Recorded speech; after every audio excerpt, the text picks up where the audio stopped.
오늘 읽은 본문을 현대어로 번역한다면 하나님의 말씀은 날선 검과 같아.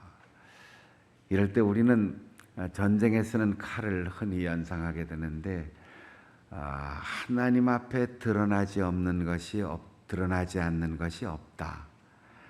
우리의 내면의 영과 혼과 관절 골수를 다 쪼개서 내가 보지 못하는 피부 밑에 그리고 우리의 내면 깊숙한 곳을 다 보여준다.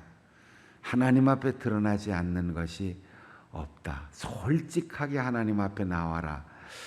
이 말씀을 고대에는 상상도 못했겠지만 지금은 우리의 내장까지 다 들여다볼 수 있는 시대를 살고 있습니다. 저는 아주 오래전에 수면 내시경이 선택사항일 때 수면 내시경을 하지 않고 위와 장을 동시에 깨어있는 상태로 검사를 한 적이 있습니다. 말할 수 없이 힘들었지만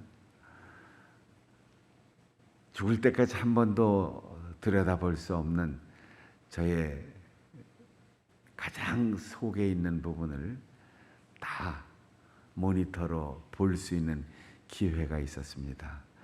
그리고 그 다음부터는 음식 먹는 것을 무척 조심하게 됐어요.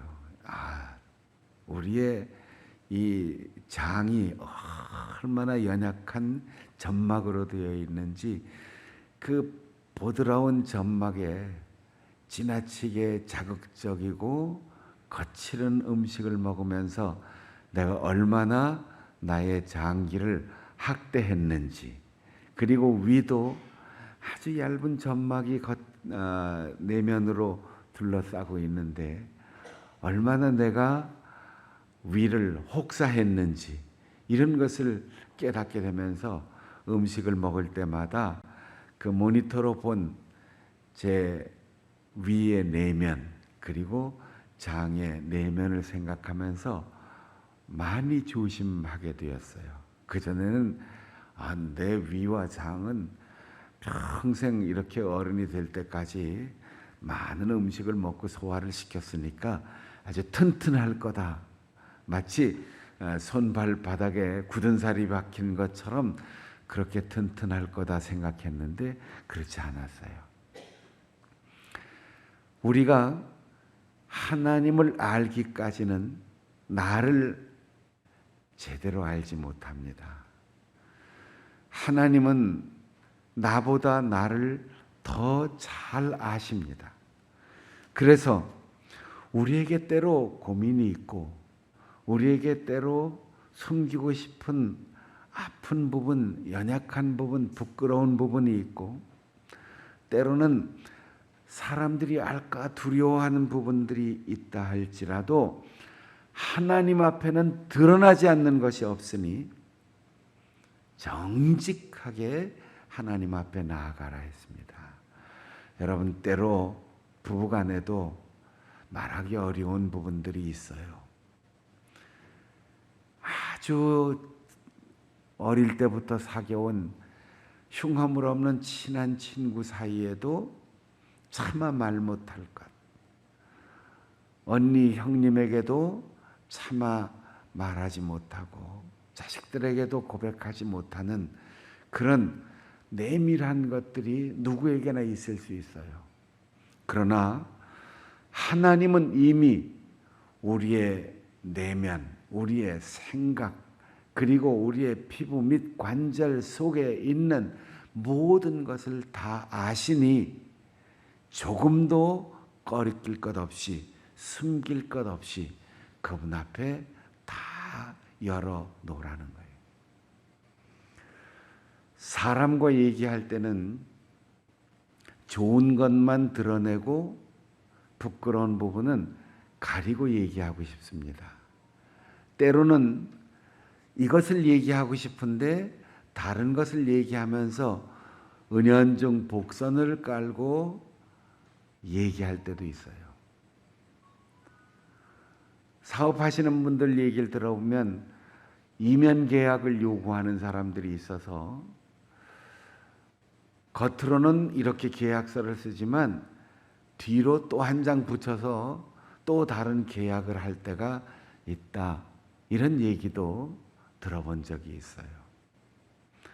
공개하지 못하고 그냥 말로만 얘기하고 문서는 따로 작성하는 그런 계약도 있을 수 있다는 거예요. 그런데 하나님께서는 마치 엑스레이로 우리의 내면을 다 찍어보는 것처럼 수술용 칼로 우리의 모든 신체의 부분들을 다 도려내고 해부하여 드러나게 하는 것처럼 그분의 눈길을 피할 수가 없다는 겁니다. 감춰져 있기 때문뿐이 아니에요. 하늘로 올라가도 하늘에 하나님 계시고 바다 끝까지 가도 하나님은 거기 계시고 바다 밑으로 들어가도 하나님은 거기에 계시니 하나님 앞에 아무것도 숨길 수 없다는 겁니다. 게다가 하나님 앞에 드러날 때가 있다는 거예요. 아무리 우리가 하나님은 모르실 거야 라든지 아니면 하나님 눈 감아 주시겠지 이런 아니란 생각으로 고백하지 못하고 머뭇거리다가 우리의 생애가 끝날 때 하나님 앞에는 다 드러나게 되어 있어요. 바닷속에 빠져서 생명을 잃고 아무도 찾지 못한 그 시신도 다 내놓는다는 겁니다. 요즘은 장례식을 하면 누가 돌아가셔도 전문 장의사가 다 시신을 깨끗하게 보살펴주고 옷 입혀주고 가는 길을 준비해 주는데 제가 시골에서 목회할 때만 해도 제 손으로 다 씻겨드리고 또 옷을 입혀드리고 마지막 가는 길을 다 내 손으로 해서 보내드리는 것이 헤아릴 수 없이 많아요. 남자든 여자든 아이든 어른이든 아무리 자기가 그럴듯한 옷으로 치장하고 살았고 아무리 자존심이 강한 사람이라도 숨이 딱 떨어지고 나면 자기의 부끄러운 것도 감출 수가 없습니다. 수의를 갈아입히려면 지금까지 입었던 명품 옷도 장신구도 다 떼어내고 벗겨야 합니다. 그리고 깨끗하게 닦아드리고 새로운 옷을 입혀드려야 합니다. 장례식 얘기할 때마다 늘 그런 얘기를 했는데 아무도 손에 차고 있는 시계를 그냥 채워서 보내는 것 본 일이 없고 주머니에 지갑 있는 것 다 그대로 수위에 넣어드리는 자손들을 본 적이 없어요. 아무리 멋있는 옷, 좋은 옷이 있어도 그 옷을 입혀서 관 속에 넣어드리는 분 본 적이 없습니다. 다 수위로 갈아입혀야 됩니다. 아무리 부자고 아무리 큰 집에 살았어도 결국 몇 평 되는 묘지에 들어가면 그걸로 끝입니다. 아무것도 다를 게 없어요. 우리는 언제나 하나님의 심판대 앞에 설 날을 생각하며 살아야 한다는 거예요. 지금 모든 사람들이 나에게 목사님, 장로님, 권사님, 사장님, 부장님 그렇게 부르지만 숨이 떨어지는 순간 그런 세상의 호칭 다 사라집니다. 세상에서 남들이 부러워했던 모든 것 아무런 의미가 없어집니다. 하나님 앞에 드러나지 않을 것이 없다.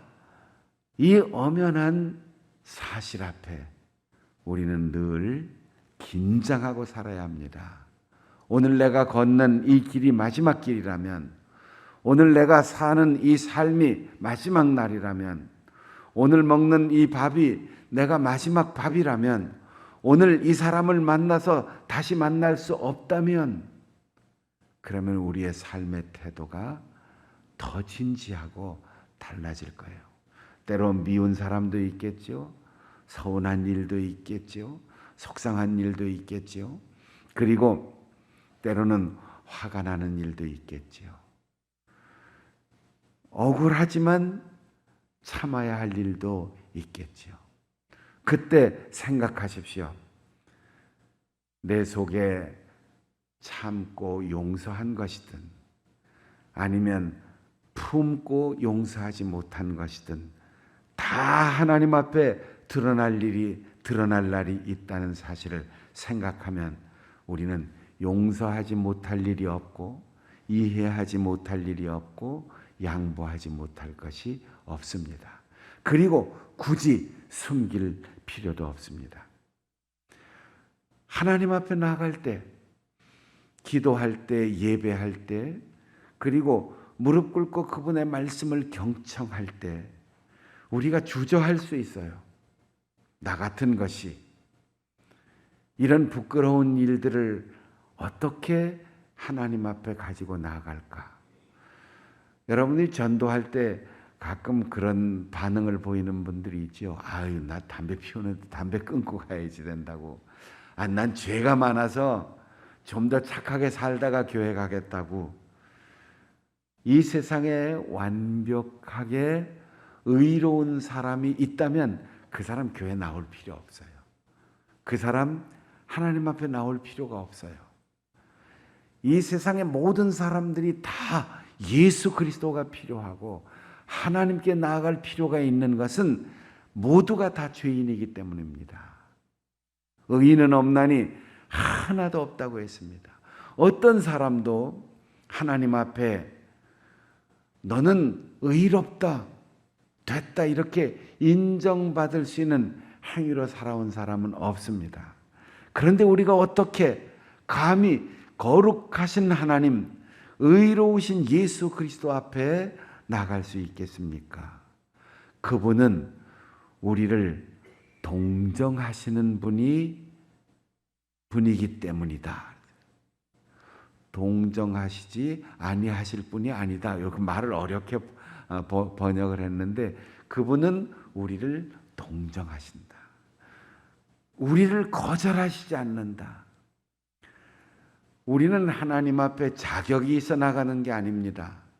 깨끗하고 의로워서 그분 앞에 설 수 있는 자격을 가진 것이 아닙니다. 하나님은 우리와 똑같은 모습으로 그 아들을 보내셨습니다. 그리고 예수께서는 이 땅에 오셔서 우리가 겪을 수 있는 모든 일을 다 겪으셨습니다. 서운함, 외로움, 배고픔, 여러 가지 시험, 질병, 그리고 배신, 이 모든 인간이 겪을 수 있는 모든 경험을 다 하셨기 때문에 우리를 동정하신다. 겪어본 사람만 안다는 거죠. 그게 무슨 얘기야? 난 안 겪어봐서 잘 모르겠는데 이러면 공감대가 형성이 되질 않지요. 맞아. 나도 그때 겪어봤는데 그래 얼마나 아파. 얼마나 힘들어. 얼마나 고통스러워. 그런데 나도 겪어보니까 그때는 절망적이었고 그때는 세상 다 끝난 것 같은데 아니야. 조금만 기다리면 하나님이 은혜로 풀어주시더라. 도와주시더라. 새롭게 하시더라. 겪어본 사람은 나와 똑같은 경험을 가진 사람을 공감하고 위로하고 격려해 줄 수 있습니다. 실패해 본 사람이 실패한 사람을 위로할 수 있어요. 아파 본 사람이 아픈 사람을 위로할 수 있어요. 실망해 본 사람이 실망하는 사람을 위로할 수 있고 내가 정말로 죽도록 고통스러운 일을 겪은 사람이 다른 고통을 겪는 사람을 위로해 줄 수 있는 거죠. 내가 알아. 내가 이해해. 내가 겪어봤어. 사랑하는 여러분, 예수님은 이 땅에 오셔서 인간의 모습으로 우리가 겪을 수 있는 모든 일을 다 겪으면서 죄와 타협하지 않았습니다. 그 모든 시련을 다 견뎌내셨습니다. 그리고 그 아픔을 다 경험하시고 이제 우리 인간의 고통과 인간의 슬픔을 다 아시기 때문에 우리를 동정하십니다. 여러분, 힘들고 어려우시죠? 고통스럽고 절망적인 상황이 우리에게 있지요. 그때 이렇게 무릎 꿇고 주님의 이름을 부르십시오. 주님, 얼마나 아프셨어요. 주님, 얼마나 제자의 간교한 입맞춤에 배신당할 때 얼마나 고통스러우셨어요. 십자가에 못 박히고 죽으실 때 얼마나 아프셨어요. 그 아픔을 다 겪어보셨으니 오늘 내 아픔을 아시지요? 아시지요? 도와주세요. 우리의 연약함을 아시지요? 하나님의 아들이신 그분이 그 고통과 그 아픔을 다 겪으신 후 마침내 죽음까지도 겪으시고 그 이후에 부활하셨어요. 그러니 우리의 두려움, 우리의 불안, 우리의 아픔, 우리의 절망, 우리의 죽음까지도 감당할 수 없는 연약한 존재인 우리를 주님께서 도와주시고 아시고 위로하시고 우리를 치료해 주신다는 겁니다. 우리가 주님 앞에 나아갈 수 있는 것은, 주님의 이름을 부르고 기도할 수 있는 것은 의로와서가 아니고 자격이 있어서가 아니고 그분이 우리를 불쌍히 여기시기 때문입니다. 예수님께서 병든 자를 고쳐주시고 사람들의 정죄로부터 건져주신 모든 은혜 받은 사람들은 다 예외 없이 주님께서 불쌍히 여기셨다. 주님께서 가련히 여기셨다. 주님께서 그들을 동정하셨다. 그리고 기적을 베풀어 주셨다고 기록하고 있습니다. 어느 곳 하나도 자격 때문에, 행위 때문에 은혜를 받았다는 것 사복음서 어디에도 없습니다. 오히려 제자들까지 깜짝 놀랄 정도로 완벽하게 율법을 지키고 어릴 때부터 종교인으로 완벽하게 훈련을 받아서 흠 하나 잡을 데 없는 사람, 그 사람이 주님 앞에 나와서 천국 문턱에서 탈락하고 돌아갔습니다.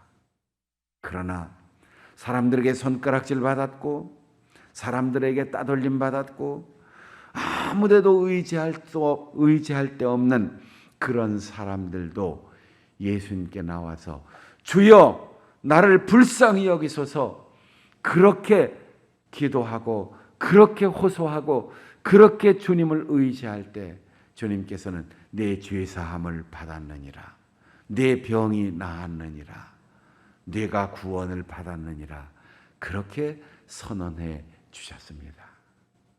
우리는 신앙생활이 오래 지속되고 반복되는 일상 속에서 많은 은혜를 누리면서 이것을 당연하게 생각해요.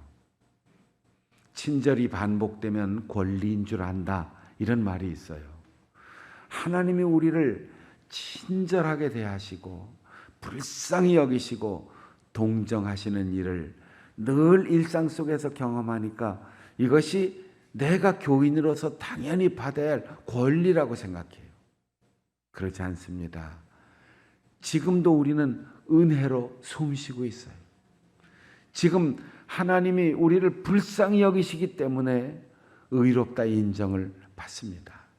지금도 하나님이 우리를 불쌍히 여기시기 때문에 아버지의 이름을 부르면 하늘의 문이 열리는 것입니다. 받을 자격도 갚을 능력도 없는 이에게 사랑으로 조건 없이 거저주는 은혜로 사는 것입니다. 한번 다 같이 고백합시다. 은혜입니다. 은혜입니다. 불쌍히 여겨 주옵소서. 불쌍히 여겨 주옵소서. 우리는 언제나 하나님 앞에 나올 때 불쌍히 여겨 주십시오 하고 동정을 구하는 가련한 마음, 그리고 우리가 누리는 모든 것이 하나님의 은혜입니다라고 감사하는 고백이 끊임없이 계속돼야 돼요. 내가 실력이 있기 때문에, 내가 노력했기 때문에, 이것이 인본주의예요. 이것이 하나님과 멀어지는 사고방식의 차이입니다. 내가 노력했지만 노력할 수 있는 건강을 주신 하나님, 내가 실력을 쌓았지만 하나님께서 나를 깨닫게 하시고 판단할 수 있게 하시고 결정할 수 있게 하시고 계획할 수 있게 하시고 감당할 수 있는 능력을 주신 것을 감사하면서 하나님은 나를 동정하시고 나를 불쌍히 여기셨습니다. 나는 연약합니다. 이렇게 고백할 때 우리는 하나님 앞에 담대히 나아갈 수 있는 은혜를 얻게 되는 것입니다. 그래서 하나님께 나아갈 때 때를 따라 돕는 은혜를 얻기 위해서 담대히 나가라 그랬어요. 때를 따라 돕는 은혜, 이 조금 밋밋해요.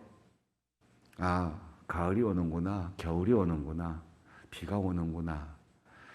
여기에 때를 따라, 이 말은 그 시간, 그 타이밍에 가장 적절한 시기에 가장 알맞는 형태로 우리에게 필요한 것을 공급해 주신다, 이런 뜻이에요. 배부른데 밥 한 그릇 더 먹어 이렇게 주는 게 아니에요. 배고플 때 밥을 주는 거예요. 목마를 때 물을 주는 거예요. 추울 때 겉옷을 주는 거예요. 하나님은 계절의 변화, 시간의 흐름, 그리고 우리의 삶의 환경, 그 모든 것을 살피시고 가장 적절한 시간에 가장 우리에게 필요한 것을 넘치도록 채워주신다는 거예요. 때를 따라 돕는 은혜, 얼마나 감사한지 몰라요. 우리가 매일매일 일상의 길을 가면서도 요즘은 코로나 바이러스 때문에 아주 비상이 걸린 시대를 2년 가깝게 살아가는데 언제 어디서 우리가 겹칠지 모릅니다. 언제 어디서 우리가 사고를 당할지 몰라요. 아무도 예측 못해요. 조심조심해도 우리의 곁을 모든 위험이 다 지나가고 있습니다.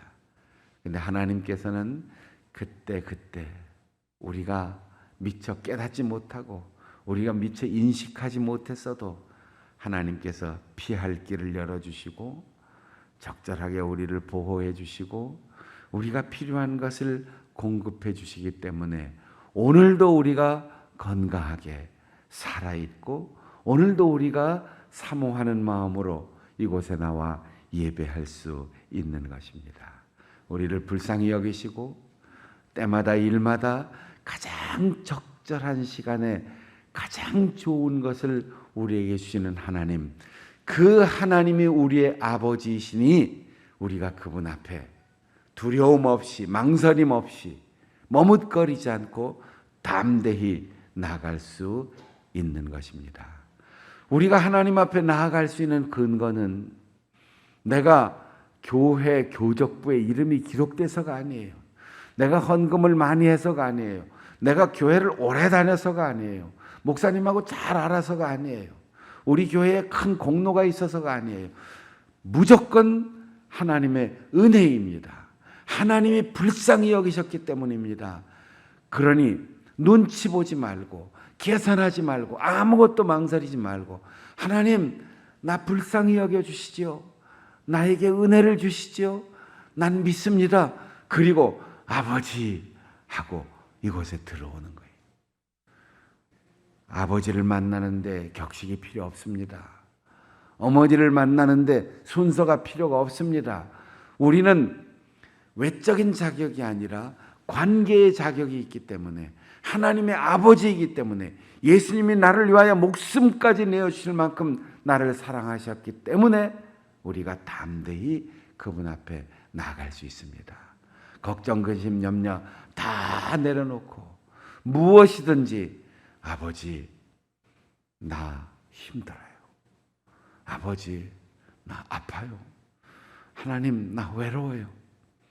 있는 그대로 주님 앞에 담대히 나아감으로 때를 따라 돕는 은혜, 가장 적절한 은혜의 선물을 받아 누릴 수 있는 우리 모든 성도들이 되시기를 바랍니다.